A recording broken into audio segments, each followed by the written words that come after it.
Yeah, let the big dog hunt. Hello again, everybody. Welcome to another episode of Kallas and Marks with your host, Joe Staszak, co-host Steve Kallas. It is New Year's Eve, the last day of 2024. Steven, how are you, man?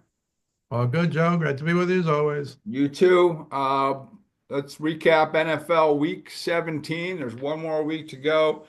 Week 17's in the books. So 16 games have been played. Detroit last night in San Fran. If you bet the over, you were all good. You were probably all good at the end of the first quarter. It was a meaningless game for Detroit, but they did play everyone and they played hard. And, Frisco gave them a battle. They won. They played everyone the whole way. They do score a lot of points, but they're giving up a lot of points. I'm not sure that travels in the playoffs. And of course, next week, it's for all the money of the one seed Minnesota at Detroit makes for a nice storyline week 18 in the season finale. Although one team's going to have 14 wins and be like the 5 seed, which is crazy. But what'd you think last night?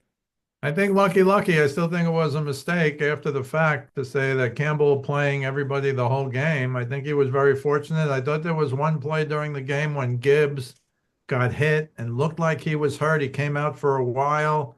They had a backup come in and run after the fact in the second half. And I think he was lucky. I understand the mentality and good for them, rah, rah, rah. But I'll go back, and this is, of course, from Johnny Callis.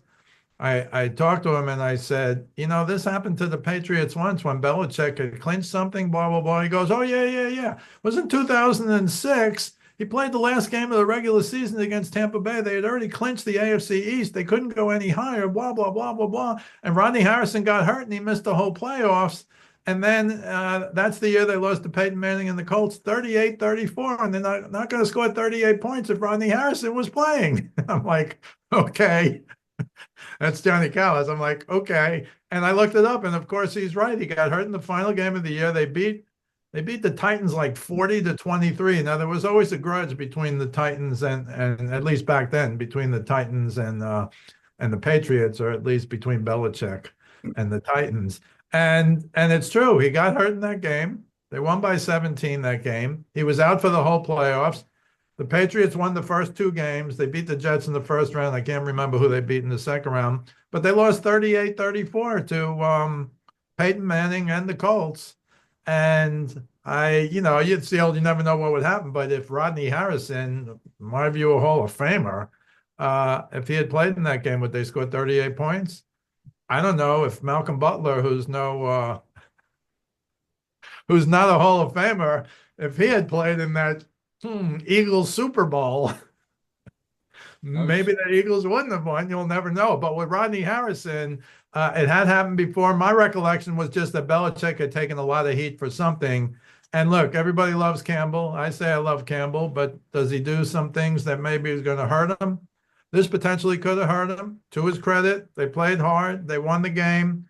Purdy, disappointing again, 2 picks. That was the difference in the game because the first 5 possessions, it was 5 touchdowns. And it looked like nobody could stop anybody. It was like a schoolyard street game where, go long. I'll throw it as far as I can. So, look, give the Lions credit. They got away with it, but I think it was potentially dangerous. And, maybe everybody's throwing, saying, oh, that was great. That was great. That was great. But I'll say it again. If you watch the replay of that game, there was one play where Gibbs might have gotten hurt. They already lost Montgomery. He's the one guy they can't lose on offense. Even though they have a good offense without him, they've already lost Montgomery. He might get back for the Super Bowl or something, maybe. Yeah. So, at the end of the day, look, Goff, 26 for 34, 303, 3 touchdowns, no picks. He should be mentioned in the MVP race. He should be mentioned. Purdy threw for 377 yards, but it was, the 2 picks that he threw. One was a dead overthrow, and Shanahan had a look on his face like, how could you do this? They apparently can sign him to an extension now, even though he has one more year left on his rookie contract. Will they? I don't know. Where will Sam Darnold be? I don't know. Right now, off of last night, I sent a text to my friend Joe Heinzman after the first two 49ers touchdowns, where again, it was like street ball, 11 against 7. We just go down and score. I said, yeah, I kind of like the Vikings next week, no matter what the spread is, because the Vikings defense is a lot better than the 49ers defense. And so, we'll see what happens. We'll talk about that later in the week, of course. But I give the Lions a lot of credit. I'm surprised they did it for the whole game. They did it for the whole game. It pretty much took them the whole game. I mean, they were up 40-28, and the 49ers scored very late, and the onside kick was interesting because it was kicked very hard, but everybody just got out of the way and it went right out of bounds. Right. And maybe that's a play. I think that is a play that's worked once or twice in the history of the NFL. You actually hit a guy, you hit it hard, hit a guy, and recover the fumble off Huh. of the body. But everybody was quick enough to get out of the way, went out of bounds, game over. Game over. So, but it certainly sets up an interesting. There's going to be some real. That's a good storyline. It's good. It's something to look forward to next week. The Eagles. Let's talk about the Eagles. They have locked the number two seed down. The only story with them is, well, there is a couple stories. Just do they try to let Saquon get the record? Does Jalen Hurts play if he's okay a little bit? I don't. I wouldn't. I'd start Tanner McKee. Um, Personally, I pick it as a rib injury. I'd use it as a rest week, and I wouldn't go for the record. It's nice. I would love it if he got it. It's a great storyline against the Giants too. Although I don't necessarily. He already killed the Giants once, and he should be sending them flowers, candy, and a stripper for letting him go to the Eagles because he's in such a better place. He went from that 6 years of that to becoming one of the nine players all time who have broken the 2,000-yard mark, and that's very impressive. Does he need the Eric Dickerson record? No, I know he's close. I know the Giants are the 31st run defense in the league, but there's 5 times this year he didn't get 100 yards. So what if they play him the whole way? You got to play the other guys too, because I wouldn't put him out there with twos and threes and Tanner McKee. If Tanner McKee's back there, I'm the Giants. I'm just making sure Barkley doesn't beat us. And then what? You play the whole game and no guarantees. So I would rest them. The goal is to win the Super Bowl. That's my opinion. What are your thoughts? But they But did. I, They did. I don't They just, did. They did whack the Cowboys pretty good with their backup quarterbacks.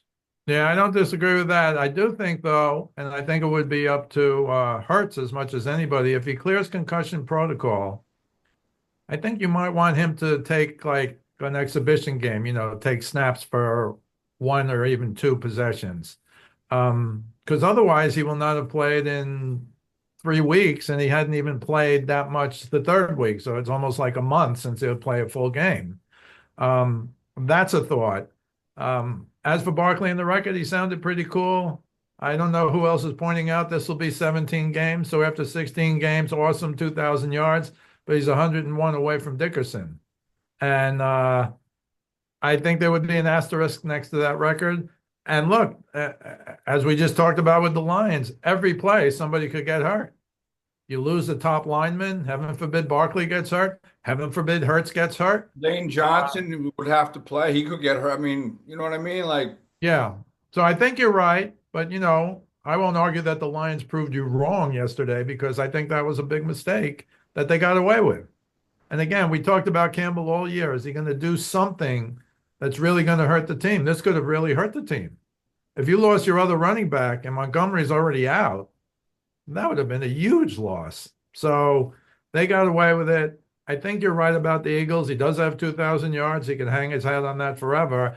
And if you broke the record, there'd be guys like me screaming forever. Roger Maris, 61 homers in 162 games. Babe Ruth, 60 homers in 154 games. That's a big difference. In football, one game is a big difference. but conversely, you could say, well, he does have less carries than Eric Dickerson. But I hear you. Hey, OJ did it in 14 games. That's ridiculous. You know what I mean? Like nobody could touch that. You're right. But I hear you. No, I hear you. No, I just wouldn't do it. I think the downside is there's too many things that could go wrong. And like your son brought up 2006. He remembers, you know what I mean? Like, Scary.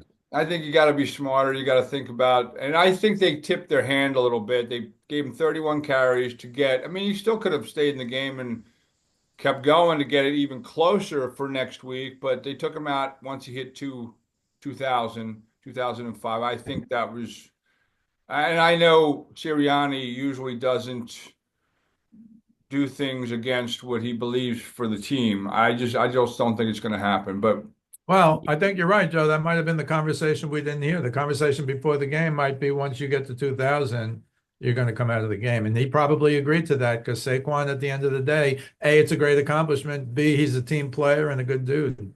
really good guy. He lives about a half mile up here. I see him jogging. I've seen him jog. Really? Yeah, he's a half mile from here. All right. The Vikings keep winning. They beat the Pack. That's twice now they beat the Pack, both by 2 points. Of course, I had the Pack +1, of course. But they keep winning. Jordan Love, look, they came on strong late, but again, he got off to a rough start. But and Sam Darnold had another big game. I don't know why. I mean, I think he should be in the MVP conversation. But excuse me, the Vikings just keep winning. Their defense gets it done. They really held the Packers down most of the way. And then there was an interception late, and it kind of sparked some things. And Jordan Love got going, but it was a little late. And right now, that's not. And then, of course, Atlanta screws that whole thing up against Washington. So now the Eagles could be playing the Packers, which I'm not afraid of the Packers. I'm not afraid of Washington either because Washington's been like, with Jaden Daniels, you know how I feel about him. But anyway, so the Vikings, they keep winning. They set up a big showdown next week in Detroit. They're for real. They're for real. Well, of all these teams we're talking about, the Packers, the Commanders, the Lions, the 49ers, the Vikings, it's the Vikings who by far have the better defense. By far. And they also Yeah. have Flores, who has become Mr. Blitz. He's taken over from our guy in Tampa Bay all those years. Right, right, right. Yeah, you're Um, right. He's done a but, great job. having said that, the Packers did come back. They did make a game of it. But, as I said, I sent a text to my friend after the first two 49ers drives. I like the Vikings next week because their defense is better than all of these other defenses, including the Lions defense, frankly. So you think Darnold, if he's still Darnold, and he is, other than those two losses, I mean, he's 33 for 43, 377 yards, three touchdowns, one pick. And it wasn't even like our guy Justin Jefferson was a big factor. The Naylor guy is open because everybody's watching Justin Jefferson. Addison is really good. He had a touchdown catch. So their offense is real good. Um, I think their defense is better than what the Lions have mainly faced this whole season. So if you look at, this, I don't know what the over is, but it's an over game. Yeah. Because I don't think, look, I think the Lions are still going to score on the Vikings. It's just they might be able to get a stop or two, whereas the 49ers hardly could get a stop. And the Lions, certainly in the first half, could hardly get a stop. I think they said it was the first game in the history of the NFL where there were 10 touchdowns and zero punts, Joe. How about that? There was not a Wow. punt in the Lions 49ers game. So I give the Vikings credit. They've been under the radar all year. More people are talking about will they sign Sam Darnold, which sounds like the dumbest thing on earth if they let him go, because they have a defense, when you look at it, that can win a Super Bowl, it seems to me. So the window is always short. I saw that Darnold had signed a 1-year contract for $10 million. So they got away with murder. Um, and if Darnold, we were talking about Purdy, will the 49ers sign him? His rookie contract has one more year to go, but if you're going to give him an extension, you usually do it now. And I don't know if they will. Shanahan looked so disgusted after Purdy threw that interception. I wouldn't put him in that category, the 50 million. I just wouldn't. Yeah, but I think he's as good or better than those guys who are in the 50 million. I think he's as good as Trevor Lawrence. I think he's as good as Love, who got 50 million after 9 games. I know, I know. Kirk Cousins got 180 million. He's as good or better than those guys, I think. But he did have the advantage of incredible weapons. And this year, without the weapons, he wasn't quite what he had been. Right. And yesterday's another example because he played really well, but threw two picks. And that was the difference in the game, frankly. He doesn't throw picks. I don't know if the Lions win that game, which, of course, wouldn't have mattered. Right. But Wouldn't that's the game of the regular season next week. Vikings Lions. I'm leaning Vikings right now. I haven't seen the point spread. It is in Detroit. It's incredible how many Lions fans, by the way, were out in San Francisco. Yeah, Oh saw my that. goodness, it was incredible. But got to give the Vikings a lot of credit. They're on the precipice. I can't believe they're going to go with J.J. McCarthy next year to save whatever they're going to save. They will save a ton of money. They'll save like 50 million a year. Can't do it. Just can't. We'll see what happens. There seems to be those rumors. But the notion with this defense, you're set up right now. This is your window right now. This year, next year, and the year after, that's your window. You got the best receiver, arguably, in football, in Justin Jefferson. Obviously, they have a chemistry. And Darnold's become a totally different player with the Minnesota Vikings. Credit to him. He's the comeback player of the year, and he might be the MVP. I don't think he's going to win it, but that's where we are. Totally agree. I mentioned that Falcons game. I mean, the time management at the end. He had Raheem Moore's had two timeouts left. Eberflus had one, but not calling a timeout there. And I know you have a rookie quarterback out there, and snap the ball, get the play. Like, what do you? It's like what Caleb Williams did. I thought Eberflus took way more grief than he should have. I thought that was a lot on Caleb Williams, and it cost Atlanta the game and maybe the playoffs because they missed a field goal. They kept it short, and then they lose in overtime to Jaden Daniels. You don't want Jaden Daniels is one of those guys. You don't want to lose the coin toss either in overtime. He's Mr. Clutch. 5 touchdowns last week, 3 touchdowns this week. Are the Commanders a team to be worried about playing in the playoffs? I think they are because of Daniels. He's even getting better and better. He was 24 for 36, 227, 3 TDs, 1 interception. You say, oh, wow. And then, oh, by the way, he rushed for 127 yards. This guy can really run, and he knows when to run, and he knows how to run and not get hurt. So it's the old, I don't think you want to play them. Are they early? I don't know. They're a lot earlier than I thought, that's for sure. Yeah, no, I think he's, since week 4, after I saw him play against the Bengals, and then he tailed off a little, but he did have a rib injury. Didn't play Right. all that great against the Eagles the first time around, and then we saw what he Right. did last week. That's So, right. I mean, I think he's the best quarterback in the NFC East, and maybe close to one of them, in the best quarterback in the NFC, or close. He's a rookie, so but I usually throw out the first year for a rookie because it's such a learning curve and whatever. But he's For him. he's yeah, right. He's tough. He's tough. He's going to be a problem for years in the NFC East. Yeah. We should also mention Bucks 48, Panthers 14. The Panthers had been playing well. I certainly Yep. thought maybe it could be a game, but Baker had 5 touchdowns. 27 for 32, 359 yards, 5 touchdowns, 2 to Evans, 2 to McMillan, who everybody is saying has kind of replaced Godwin. I don't think he's as good as Godwin, but he's played really well. So he still has those 2 excellent receivers. I thought that game would be closer, but the Bucks are 9-7 now. And the other game I have to mention, of course, the game of the year, right? Giants 45, Colts 33. Colts going for the playoffs. Giants going for the first pick, and they win. And Drew Lock 17 for 23 for 309 yards, 4 touchdowns, no picks, and a rushing TD. Now I can tell you all Giant fans are thinking the same thing. How could you possibly do that this year? There's really only 2 quarterbacks, and even they may not be sure things. But they dropped from 1st to 4th. You know how it's done, strength of schedule, and the Giants are 4th because it has to be the weakest strength of schedule. And that's right now the Patriots, ironically enough, who don't need a quarterback. Don't need a quarterback. So that all became crazy. But, you just got to wonder, you're never going to look, they're not going to dump. They're not going to tank. You just kind of thought the Colts playing for a playoff spot. They're now eliminated, by the way. And Flacco brought them back like 4 or 5 times, 26 for 38, 330 yards, 2 touchdowns, 2 picks also.